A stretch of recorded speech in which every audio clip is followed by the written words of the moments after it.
to talk to me. We met several times in the next couple of years, and we know the story. And during that time, we developed a relationship. Little did we know that I knew what would happen to her in the future, and we were there to help her through the entire process. And now we've developed an incredible relationship. But she took the time to say hi.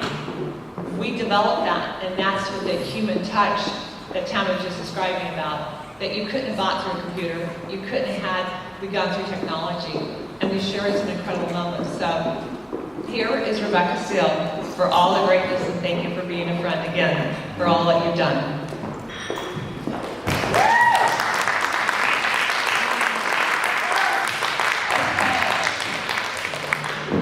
Wow, I'm going to do my dirty dozen as soon as maybe.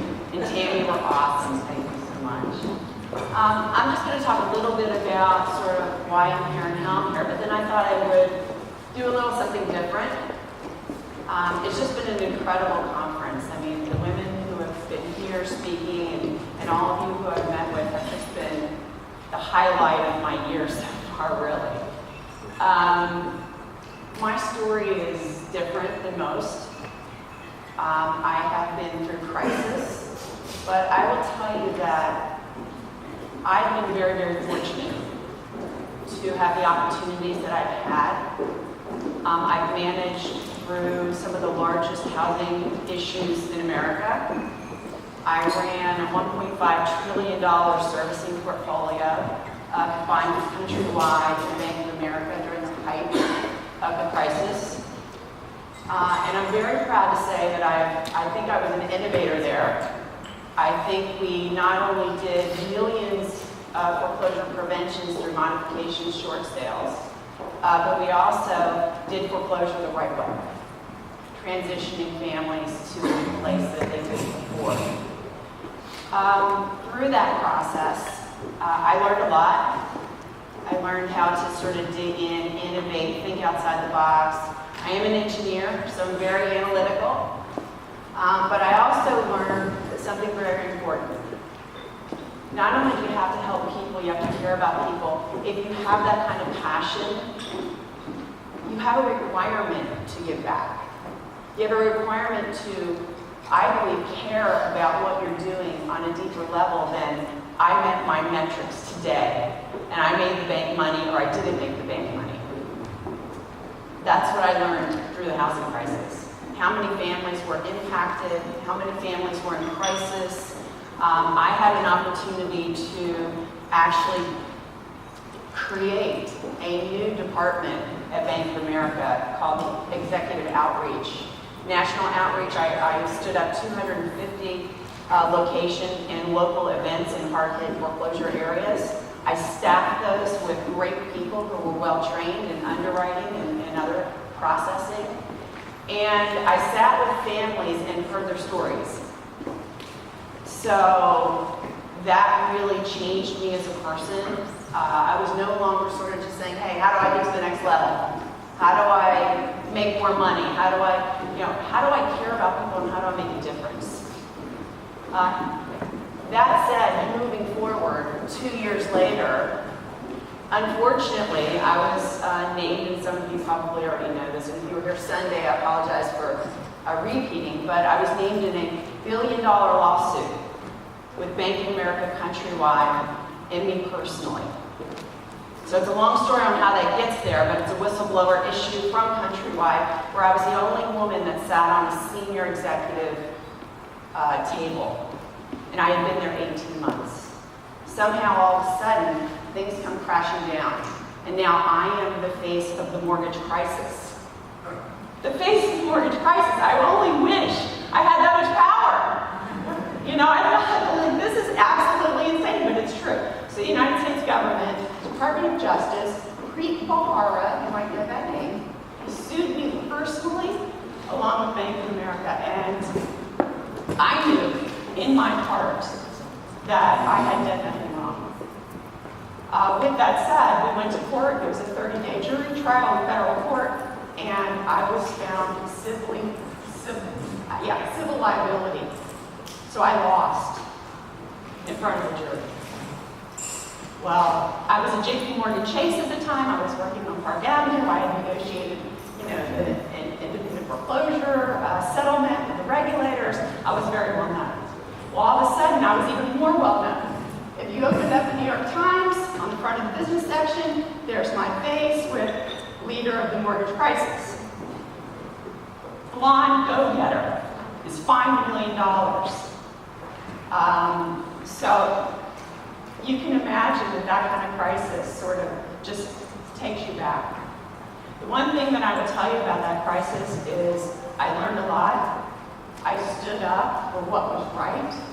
I got on the stand and I told the truth. And ultimately, when we took it up on appeal with the Second Circuit, I won fabulously. In fact, it was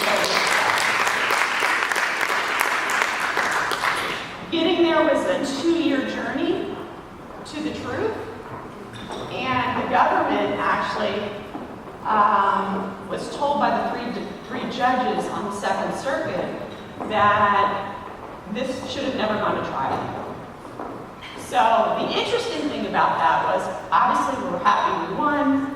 I got my $1 million back that I had to pay in order to appeal. And all of a sudden I'm thinking, well, I'm set. This has to be great news for the industry. This has to be great. It's great news for me and my family. But the interesting thing was, there was no press at all. None. So when the crisis went down, I'm the face of the crisis, I'm the blonde go-getter, I'm the bad one, I'm evil. I know that's not true. People who know me knew that was not true. But when I won, and I won not only for myself, but think about this. Anyone could have been named in that lawsuit. Anyone. They picked me, not my boss, Fred Lumsden, not his boss, Drew Gissinger, and certainly not Angela Mozilla. It was me. So, Desiree called me.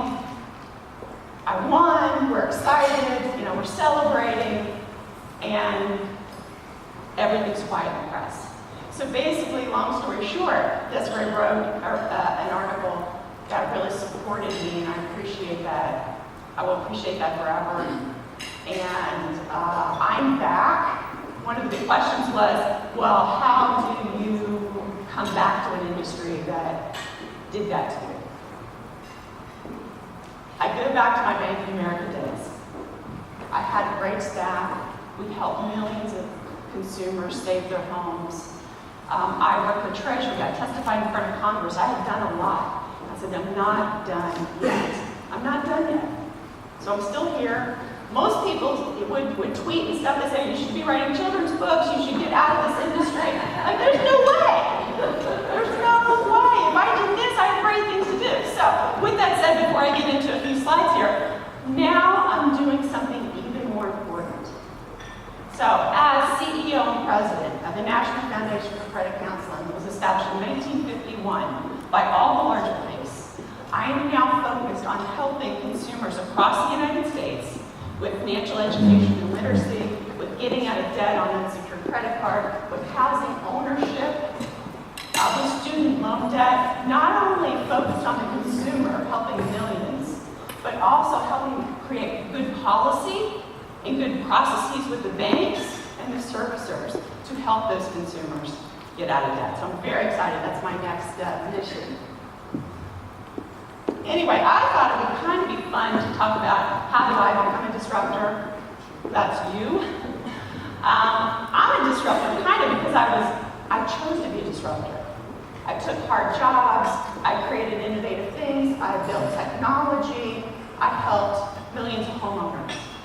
But more importantly than that, I helped pull up my staff. Because you can imagine in the housing crisis, we worked 24/7 for years. For years.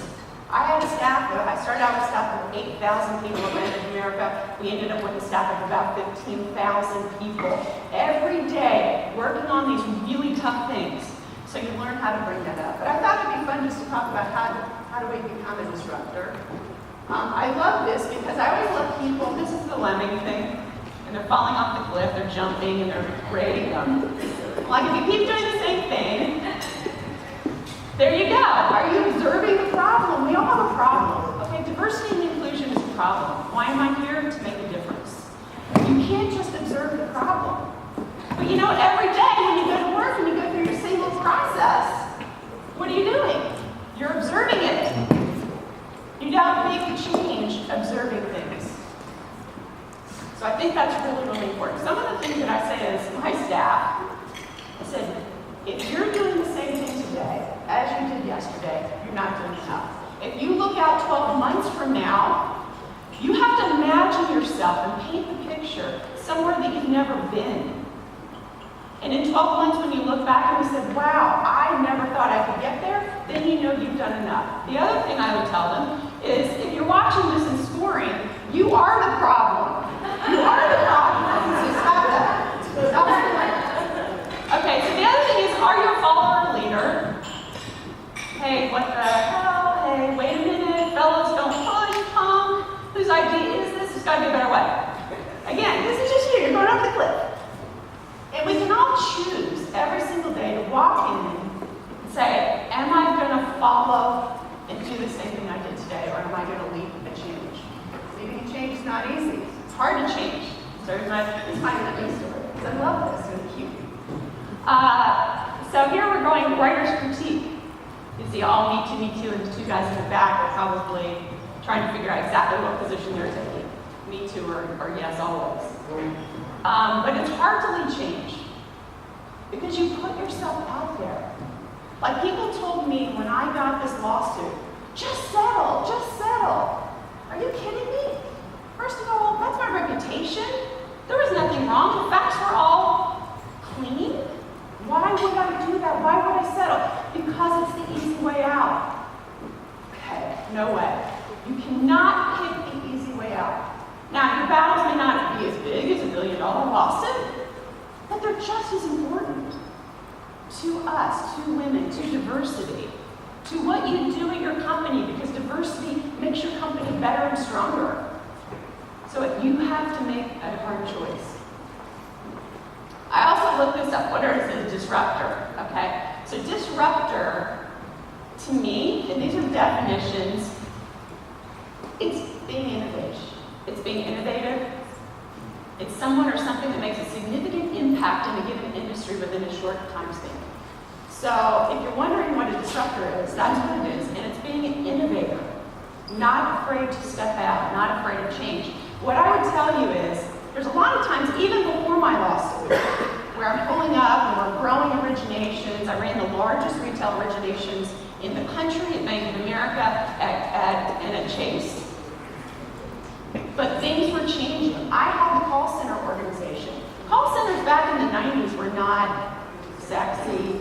They weren't helpful. The realtors hated call centers. The retail branches hated them more. But I knew deep down, hey, technology's coming. Call centers can do something. Where's our fit? Where's our niche? Should we be doing refis? You know, those sorts of things. So you have to just stick with it. And now, Quicken Loans, the largest call center-based company. When I started at chasing call centers, it was sort of taboo. So now you see how things change. But you have to make the change happen. One thing that I'll tell, I always, when I get a new leadership team, or I have somebody new on my team, or I've taken a new position, I always talk about managing change. Because one of the things that people don't appreciate is, it's really easy to say, set goals, make changes. The hard part is having the wherewithal to get through the change. And I think change management, for me, is more like the grief cycle. It really is, because you get excited at the beginning. You're like, hey, this is great. I'm going to do great things. This is a great change. This all makes all the sense in the world. And then you get to sharing it with others. Now you start to get anxious. People don't like it. People go, no. How many times have you heard no? I'm like, but this makes sense. All the facts are here. We should do this. It's compelling. You have to get through that anxiety, resistance, confusion. That is the hardest part of being a leader and being an innovator and making change. But if you know it's coming, then you can get ready for it. You go, I have this great change, and I know the member organizations or some of the board members aren't going to love this. So what do? You prepare for it. You know it. You have one-on-one conversations. You build relationships. And what Tammy was talking about is exactly right. You connect on the human side. Because people can argue with facts, but when you get to know people and you become compelling and you bring them to you as a part of that change, I always thought I had the biggest staff at Bank of America ever. So I would just bring everybody to me. And I would pull them up and say, you own this. You give them the responsibility, you help them along the way, and you let them succeed. And as Tammy said, you let them take the credit. Because that's where it's due. But this will help you get through that transition zone of change. And then at the end, it's still hard because you have to execute. But execution's a lot easier than getting people to agree in that hard resistance. So I like to use this, and you might find it helpful for yourself or your organization. So what's worked for me? Just start small. Build your team, put your arms around them, care about them. Every single person is different. Not everybody's made out to be in the job they're in. So guess what? Switch roles up a little bit.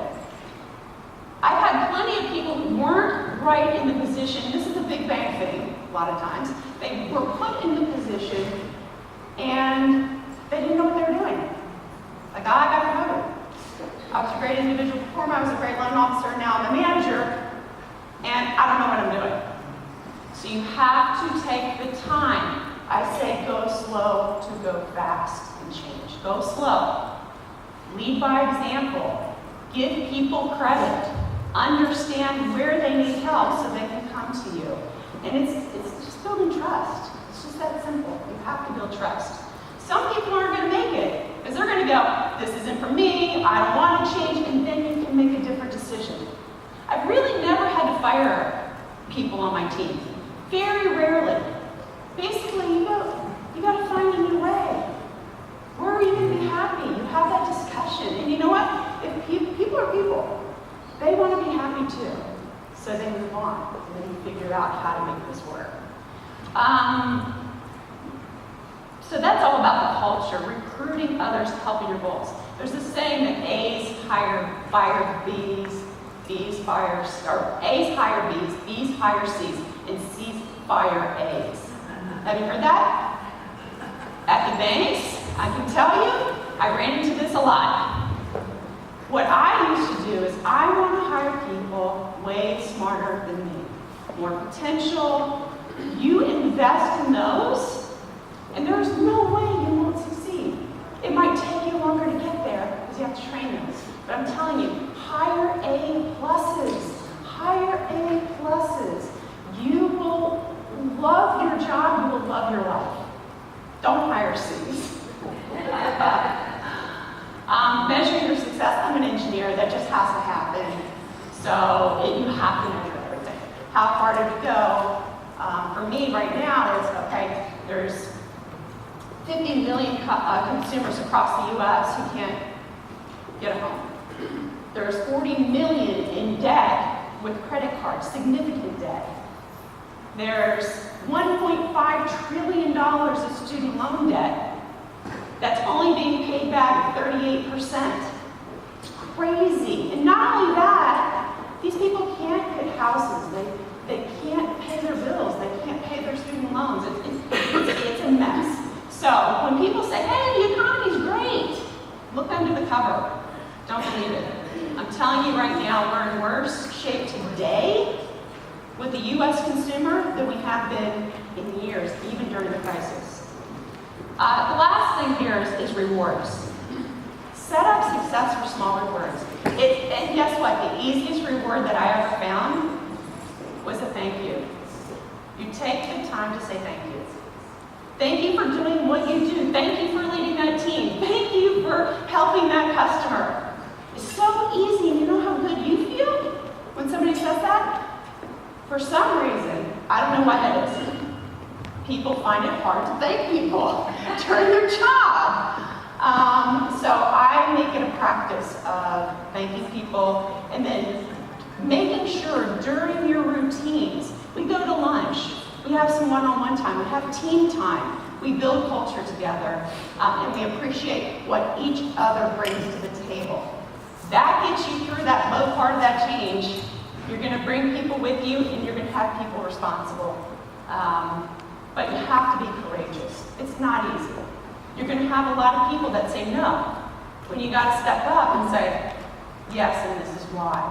And yes, and be a part of this change. But yes, we will do this. So here we go. Don't be a lemming. That's my message. Don't run over the cliff.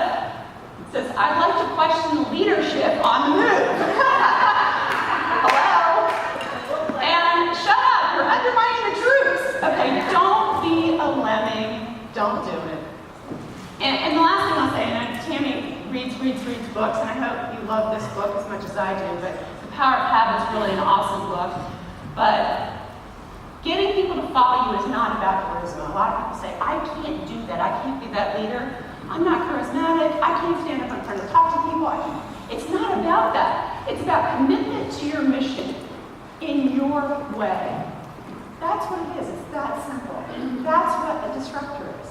Commitment to your mission in your way. You can do that. So today, while you have some time in between speakers, write down a couple of things that you've been thinking about. Reinforce the goal, just one, that you think related to women, diversity, inclusion, our mission, making this a better work environment. And pick up this book, because I think it's a fun read, and one step is one step from making habits take time. So for us, we're talking about singles. We need doubles, we need triples, and then finally you're going to get a home run when it's a habit. People won't even think about board members that are 50% women or 50%, people of color. They won't even think about that. It will be normal, everyday ho-hum. That's what we want for habits. So that's my message.